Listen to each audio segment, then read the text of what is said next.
सभी दोस्तों से नमस्ते। हमारे कुसुम लोकगीत चैनल पे आप लोगों का स्वागत है। सुनैना ऑफिशियल चैनल पे आप लोगों का स्वागत है। देखिए हम दोनों तीनों सहेली हैं,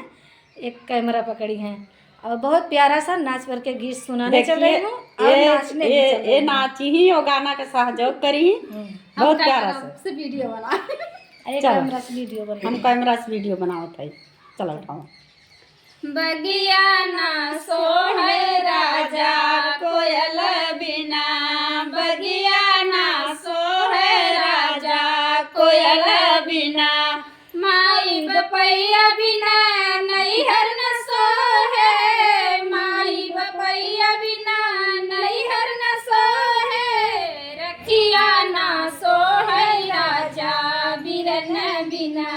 रखिया ना सोहै राजा बिरन बिना, बगिया ना सोहै राजा कोयल बिना, बगिया ना सोहै राजा कोयल बिना, सास ससुर बिना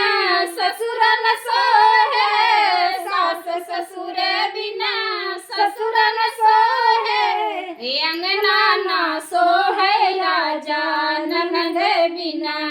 अंगना ना सोहै राजा ननद बिना,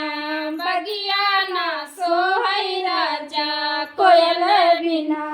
बगिया ना सोहै राजा कोयल बिना, देवर जेठ बिना घरवा न सोहे, देवर जेठ बिना घरवा न सोहे, गोदिया ना सोहे राजा ललन बिना, गोदिया ना सोहे राजा ललन बिना, बगिया ना सोहै राजा कोयल बिना, बगिया